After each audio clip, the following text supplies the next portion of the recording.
नमस्ते अनि हार्दिक स्वागत छ। यति बेला हामी नेपालगञ्जको एयरपोर्ट विमानस्थलमा छौँ र यहाँ तपाईँले चाहिँ आज एकदमै लाइनबद्ध पब्लिकहरू देख्न सक्नुहुन्छ। र आज नेपालगञ्जमा चाहिँ किन यति धेरै पब्लिकहरू आउनु भएको छ भन्ने कुराको जानकारी दिनुपर्दा आज मौसुफ सरकार ज्ञानेन्द्र वीर विक्रम शाहदेव सरकार राजाको सवारी हुँदैछ र यहाँ चाहिँ राजालाई मौसुफलाई वेलकम गर्नको लागि धेरैजना आउनु भएको छ। यहाँ एकजना हुनुहुन्छ दर्शन हजुर आज नेपालगञ्जको एयरपोर्टमा चाहिँ एकदमै रेडी अवस्थामा वेलकम गर्नको लागि महाराजलाई चाहिँ वेलकम गर्नको लागि आइबक्सेको छ। कस्तो लागिरहेछ हजुरलाई? अब आफ्नो राजाको दर्शन गर्न पाउनु थियो भन्दा ठुलो सौभाग्य के हो। हजुर यहाँ सवारी हो, हामी धेरै सरकारप्रति अनुग्रहित र खुसी छौँ।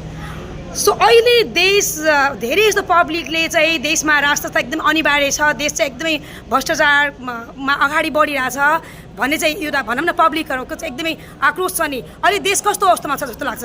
अब देशको अवस्था भनेपछि अब के अवस्था छ? देशको अवस्था भनेकै केही अवस्थै छैन अहिले त। अब सबभन्दा भत्ताभङ्ग बिग्रिएको, योभन्दा बिग्रिएको देशको नेपालमा स्थापनादेखि कहिले पनि भएको थिएन। त्यसो भएर राजा चाहिँ राष्ट्रता फर्केपछि अथवा देशमा राजा आइसकेपछि केही परिवर्तन होला? 100% परिवर्तन है। Thank you so much, thank you so much. यहाँ देख्न सक्नुहुन्छ आज धेरैभन्दा धेरै युवादेखि लिएर सबैजना चाहिँ यहाँ राजा आओ देश बचाओ, त्यसपछि देशमा राष्ट्रता एकदमै अनिवार्य छ भन्ने त्यो नारासहित आज यहाँ चाहिँ हुनुहुन्छ। र आज बडामालाधिराज भन्दा पनि ज्ञानेन्द्र वीर विक्रम शाहदेव सरकारको आज चाहिँ मौसुफ सरकारको आफ्नो छोरी प्रेरणा सरकार, त्यसै गरी शहजादी सिद्धार्थमा सरकारसँग चाहिँ आज सवारी हुँदै भइबक्सिन्छ। यहाँ देख्न सक्नुहुन्छ तपाईँले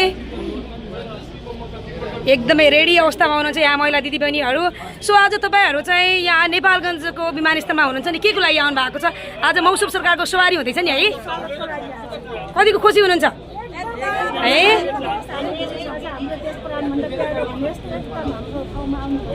यहाँ मेनका दिदी हुनुहुन्छ, मेनका दिदी एकदमै बुकी लिएर रेडी अवस्थामा हुनुहुन्छ नि। के अरे कसरी सम्झिनुहुन्छ राजालाई? हजुर हजुर खुसी हुनुहुन्छ है?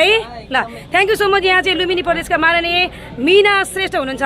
आज यहाँ मीना श्रेष्ठज्यू चाहिँ एकदमै बुकी लिएर राजालाई स्वागत गर्नको लागि एकदमै रेडी हुनुहुन्छ। कसरी सम्झिन चाहनुहुन्छ, के भन्न चाहनुहुन्छ? हजुर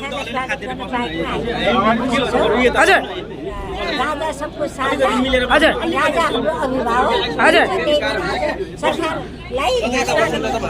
यहाँ चाहिँ बिन्दु दिदी हुनुहुन्छ। बिन्दु दिदी के भन्न चाहनुहुन्छ? हजुर thank you so much, thank you so much.